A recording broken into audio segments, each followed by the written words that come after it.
Hello and welcome back to this beautiful book, Little Women. Artistic Attempts is the chapter we're on, chapter 26. At third or fourth, look, it seems like this is just a book about four young girls and how they had to get married. But I know from whatever research I did, maybe I already said this, but Louisa May Alcott did not want to get married. She never got married, and also she didn't want Jo to get married in the end of the book, and the publisher made her make Jo get married, had her write that Jo did get married, because then it would never sell. So sort of like and then Greta Gerwig made it so Jo in her movie didn't get married at the end of it, because that would be true to Louisa and what she wanted. So it's almost like the opposite of Jane Austen. Like, maybe there will be some satirical commentary on that in this book, but I doubt it. How did Jane Austen do it? She just wrote that a lady did it. It was actually a book written by a lady, and it was published by a lady, but I don't know how she got away with it. She's just brilliant. Because people just didn't know that she was making fun of them, probably. Okay. Artistic Attempts, chapter 26. It takes people a long time to learn the difference between talent and genius, especially ambitious young men and women. There you go. Amy was learning this distinction through much tribulation. From a mistaking enthusiasm for inspiration, she attempted every branch of art with youthful audacity. For a long time there was a lull in the mud pie business, and she devoted herself to the finest pen and ink drawing, in which she showed such taste and skill that her graceful handiwork proved both pleasant and profitable.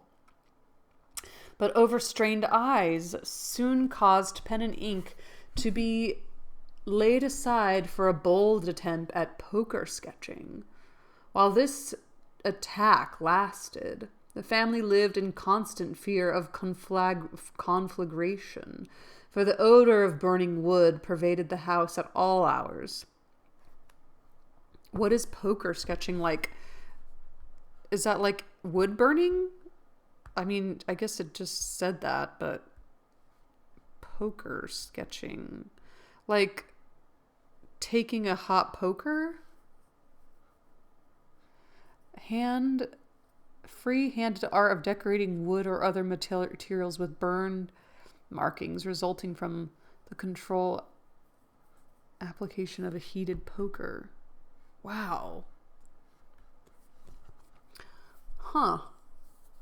Smoke issued from the attic and shed with alarming frequency. Red-hot pokers lay about promiscuously, and Hannah never went to bed without a pail of water and the dinner bell at her door in case of fire. What a hobby to be doing. Raphael's face was found boldly executed on the other side of the molding board, and Bacchus on the head of a beer barrel, and a chanting cherub adorned the cover of the sugar bucket, and attempts to portray Garrick buying gloves of the grisette supplied kindlings for some time. From fire to oil was a natural transition for burnt fingers, and Amy fell to painting with undiminished ardor. An artist friend fitted her out with his cast-off palettes, brushes, and colors, and she daubed away, producing pastoral and marine views such as were never seen on land or sea. Her monstrosities in the way of cattle would have taken prizes at an agricultural fair, and the perilous pitching of her vessels would have produced seasickness in the most nautical observer, if the utter disregard to all known rules of shipbuilding and rigging had not convulsed him with laughter at the first glance. Swarthy boys and dark-eyed Madonnas staring at you from the one corner of the studio did not suggest Murillo.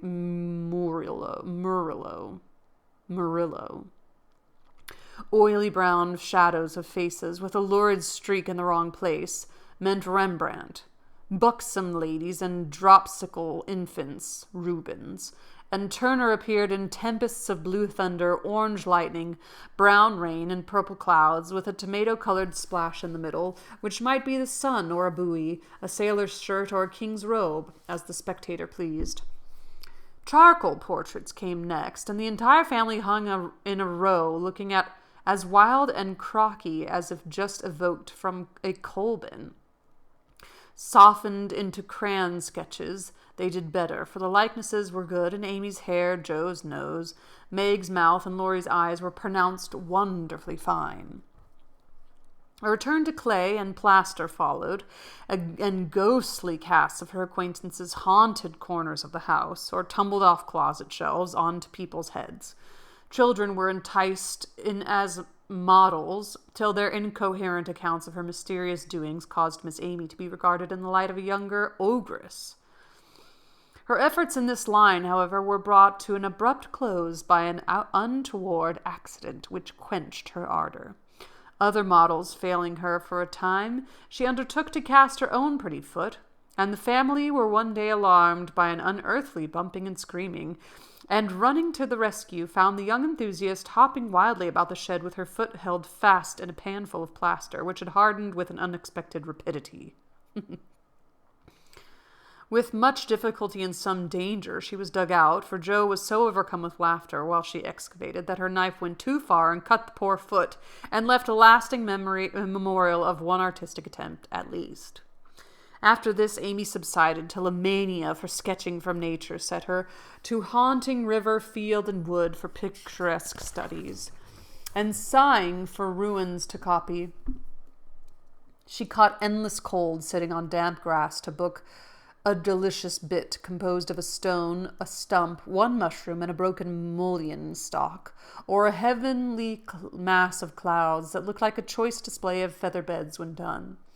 She sacrificed her complexion floating on the river in the midsummer sun to study light and shade, and got a wrinkle over her nose trying after points of sight for whatever the squint and string performance is called.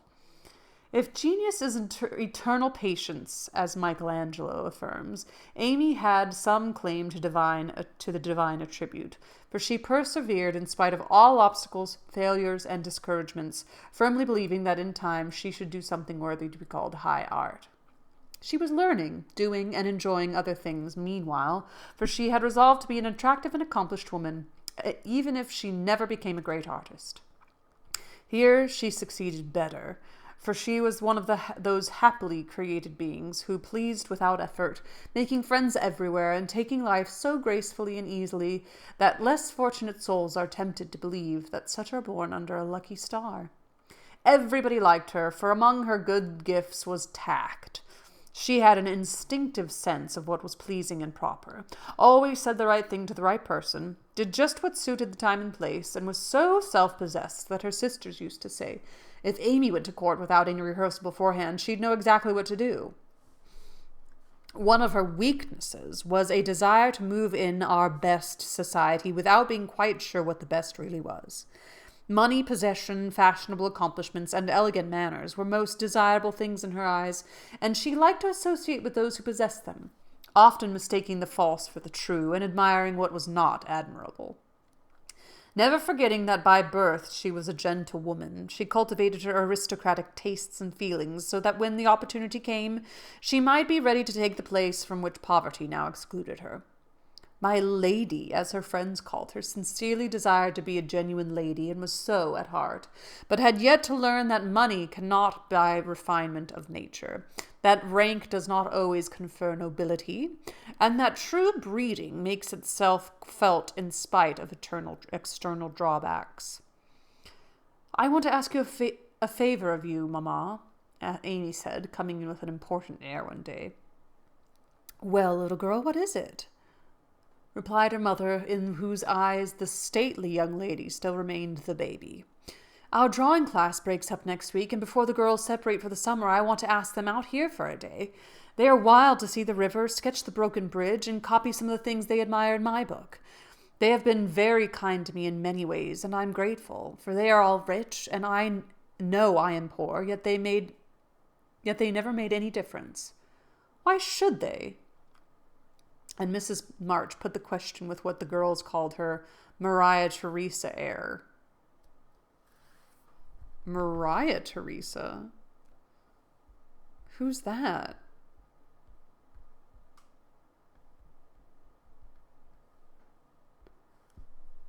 Maria Theresa, Holy Roman Empress. Whoa, from 1770 to 1780. Whoa, Habsburg. Is that who they're talking about? I thought she was saying Mother Teresa, and I was like, certainly it can't be Mother Teresa. Who else could it be? Maria Theresa. Vienna, Austria. I mean, it has to be, right? Wow. I had no idea. Is that why Mother Teresa is called Mother Teresa? Or how did they name mothers in the Catholicism? Is that a thing? I don't know. You know as well as I that it does make a difference with nearly everyone, so don't ruffle up like a dear motherly hen when your chickens get pecked by smarter birds. The ugly duckling turned out a swan, you know. And Amy smiled without bitterness, for she possessed a happy temper and hopeful spirit. Mrs. March laughed and smoothed down her maternal pride as she asked, "Well, my swan, what is your plan?" "I should like to ask the girls out to lunch next week to take them for a drive to the places they want to see, a row on the river, perhaps, and make a little artistic fete for them." I know that I should know this, and I know that I've already looked this up in this book. Celebration or festival. Fete. God, it's so hard because it's just a fete. A little artistic fete for them. That looks feasible. What do you want for lunch? Cake, sandwiches, fruit, and coffee will all be all that is necessary, I suppose. Oh dear, no. We must have cold tongue and chicken, French chocolate, and ice cream besides. The girls are used to such things, and I want lunch to be proper and elegant, though I do work for my living. How many young ladies are there? Asked her mother, beginning to look sober. 12 or 14 in the class, but I dare say they won't all come. That's a lot. Bless me, child, you will have to charter an omnibus to carry them about. Why, mother, how can you think of such a thing? Not more than 6 or 8 will probably come, so I shall hire a beach wagon and borrow Mr. Lawrence's cherry bounce. Hannah's pronunciation of charabanc, which I don't know how to pronounce either. All this will be expensive, Amy. Not very. I've calculated the cost, and I'll pay for it myself.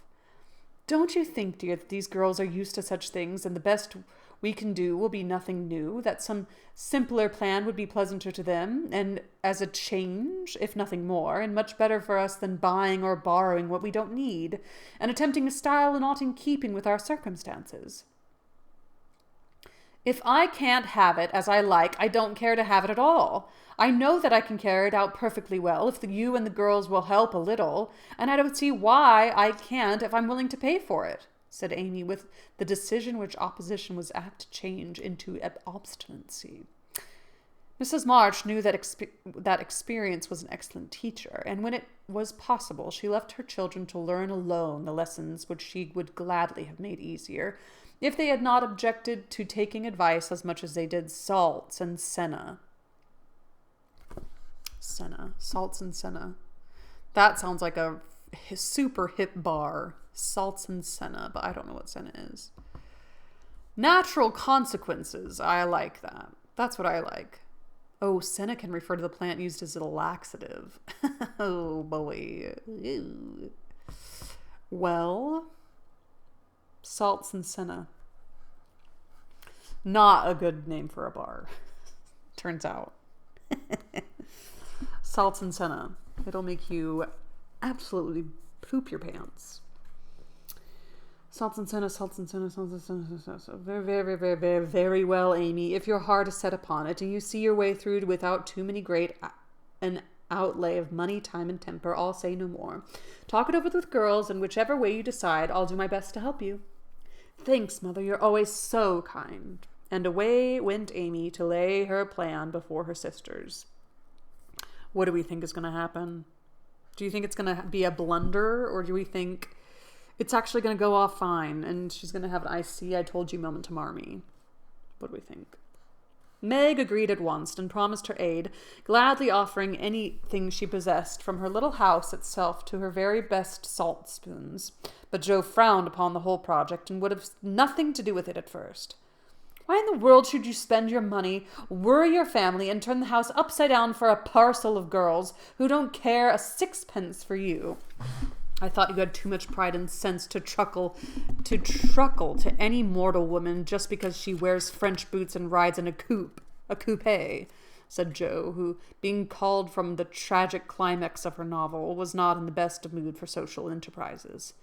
I don't truckle, and I hate being patronized as much as you do, returned Amy indignantly, for the two still jangled when such questions arose. The girls do care for me, and I for them, and there's a great deal of kindness and sense and talent among them in spite of what you call fashionable nonsense. You don't care to make people like you, to go into good society, and cultivate your manners and tastes. I do, and I mean to take the most of every chance that comes. You can go through the world with your elbows out and your nose in the air and call it a dependence if you like. That's not my way. And Amy wetted her tongue and freed her mind. She usually got the best of it. When Amy wetted her tongue and freed her mind, she usually got the best of it, for she seldom failed to have common sense on her side, while Joe carried her love of liberty and hate for conventionalities to such an unlimited extent that she naturally found herself worsted in an argument. Rigid. Joe's rigid. Amy's definition of Joe's idea of independence was such a good hit that both burst out laughing, and the discussion took a more amiable turn.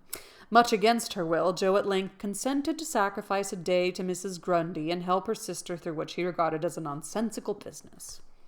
The invitations were sent, most all accepted, and the following Monday was set apart for the grand event.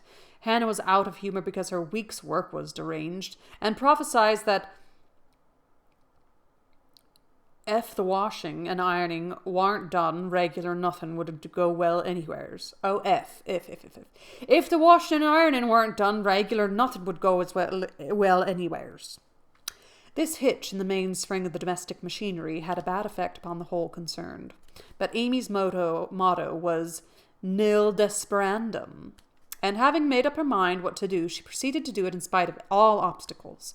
To begin with, Hannah's cooking didn't turn out well. The chicken was tough, the tongue too salty, and the chocolate wouldn't froth properly. The cake and ice cream cost more than Amy expected, so did the wagon. And various other expenses, which seemed trifling at the outset, counted up rather alarmingly afterward. Beth got cold and took to her bed. Meg had an unusual number of callers to keep her at home, and Joe was in such a divided state of mind that her breakages, accidents, and mistakes were uncommonly numerous, serious, and trying. If it hadn't been for Mother, I never should have got through, as Amy declared afterward, and gratefully remembered when the best joke of the season was entirely forgotten by everybody else. If it was not fair on Monday, the young ladies were to come on Tuesday, an arrangement which aggravated Joe and Hannah to the last degree. On Monday morning, the weather was in that undecided state which is more exasperating than a steady pour. It drizzled a little, shone a little, blew a little, and didn't make up its mind till it was too late for anyone else to make up theirs. Amy was up at dawn, hustling people out of their beds and through their breakfasts, that the house might be got in order. The parlor struck her as looking uncommonly shabby, but without stopping to sigh for what she had not, she skilfully made the best of what she had, arranging chairs over the worn places on the carpet, covering stains on the walls with pictures framed in ivy, and filling up empty corners with homemade statuary, which gave an artistic air to the room, as did the lovely vases of flowers Joe scattered about. The lunch looked charming, and as she surveyed it, she sincerely hoped it would taste good, and that the borrowed glass, china, and silver would get safely home again. The carriages were promised. Meg and Mother were all ready to do the honors. Beth was able to help Hannah behind the scenes. Joe had engaged to be as lively and amiable as an absent mind and aching head, and a very decided disapproval of everybody and everything would allow, and, as she wearily dressed, Amy cheered herself with anticipations of the happy moment when, lunch safely over, she should drive away with her friends for an afternoon of artistic delights, for the cherry bounce and the broken bridge were her strong points. Then came 2 hours of suspense, during which she vibrated from parlor to porch, while public opinion varied like the weathercock. A smart shower at 11 had evidently quenched the enthusiasm of the young ladies, who were to arrive at 12, for nobody came. And at 2, the exhausted family sat down in the blaze of sunshine to consume the perishable portions of the feast that nothing might be lost. "No doubt about the weather today. They will certainly come, so we must fly round and be ready for them," said Amy as the sun woke her next morning. She spoke briskly, but in her secret soul she wished she had said nothing about Tuesday, for her interest, like her cake, was getting a little stale. "I can't get any lobsters, so you will have to do without salad today," said Mr. March, coming in half an hour late with an expression of placid despair. "Use the chicken, then. The toughness won't matter in a salad. Hannah left it in the kitchen table a minute, and the kittens got at it. I'm very sorry, Amy," added Beth, who was still a patroness of cats. "Then I must have a lobster, for tongue alone won't do," said Amy decidedly. "Shall I rush into town and demand one?" asked Joe, with the magnanimity of a martyr.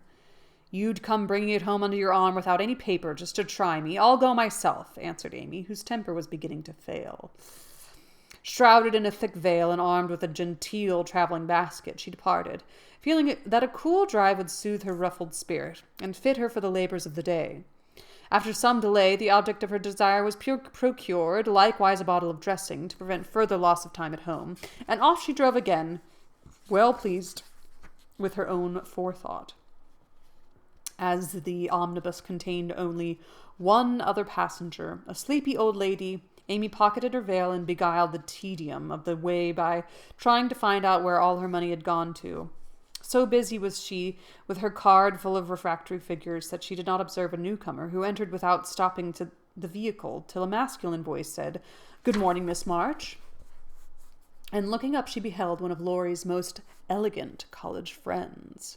Fervently hoping that he would get out before she did, Amy utterly ignored the basket at her feet, and congratulating herself that she had on her new traveling dress, returned the young man's greeting with her usual suavity and spirit. They got on excellently, for Amy's chief care was soon set at rest by learning that the gentleman would leave first, and she was chatting away in a peculiarly lofty strain when the old lady got out. In stumbling to the door, she upset the basket, and oh, the horror! The lobster, in all its vulgar size and brilliancy, was revealed to the high-born eyes of a tutor. "By Jove, she's forgotten her dinner!" cried the unconscious youth, poking the scarlet monster into its place with his cane and preparing to hand out the basket after the old lady. "Please don't! It's mine," murmured Amy, with a face nearly as red as her fish. "Oh, really? I beg pardon. It's an uncommonly fine one, isn't it?" said Tudor, with great presence of mind and an air of sober interest that did credit to his breeding. Ugh. Amy recovered herself in a breath, set her basket boldly on the seat, and said laughingly, "Don't you wish you were to have some of the salad he's to make, and to see the charming young ladies who are to eat it?" Now that was tact, for two of the ruling foibles of the masculine mind were touched. The lobster was instantly surrounded by a halo of pleasing reminiscences, and curiosity about the charming young ladies diverted his mind from the comical mishap. "I suppose he'll laugh and joke over it with Laurie, but I shan't see them, that's a comfort," thought Amy, as Tudor bowed and departed. She did not mention this meeting at home, though she discovered that, thanks to the upset, her new dress was much damaged by the rivulets of dressing that meandered down the skirt, but went through with the preparations which now seemed more irksome than before, and at 12 o'clock all was ready again. Feeling that the neighbors were interested in her movements, she wished to efface the memory of yesterday's failure by a grand success today, so she ordered the cherry bounce and drove away in a state to meet the escort her guest to the banquet. There's the rumble. They're coming. I'll go to the porch and meet them. It looks hospitable, and I want the poor child to have a good time after all her trouble," said Mrs. March, suiting the action to the word, but after one glance she retired with an indescribable expression. For looking quite lost in a big carriage sat Amy and one young lady. "Run, Beth, and help Hannah clear half the things off the table. It would be too absurd to put a luncheon for 12 before a single girl," cried Joe, hurrying away to the lower regions, too excited to stop even for a laugh. In came Amy, quite calm and delightfully cordial, to the one guest who had kept her promise. The rest of the family, being of a dramatic turn, played their parts equally well, and Miss Elliot found them a most hilarious set, for it was impossible to entirely control the merriment which possessed them. The remodeled lunch being gaily partaken of, the studio and garden visited, and art discussed with enthusiasm, Amy ordered a buggy, alas for the elegant cherry bounce, and drove her friend quietly about the neighborhood till sunset, when the party went out. And she came walking in looking very tired, but as composed as ever. She observed that every vestige of the unfortunate fate had disappeared, except a suspicious pucker about the corners of Joe's mouth. "You've had a lovely afternoon for your drive, dear," said her mother, as respectfully as if the whole 12 had come.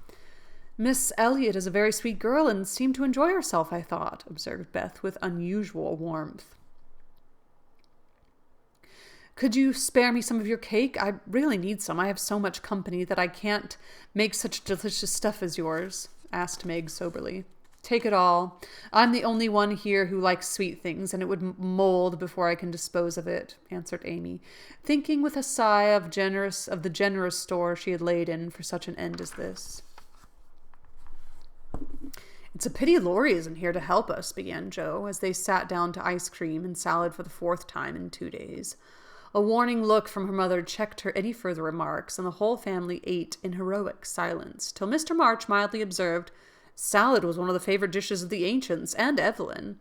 Here a general explosion of laughter cut short the history of salads, to the great surprise of the learned gentleman.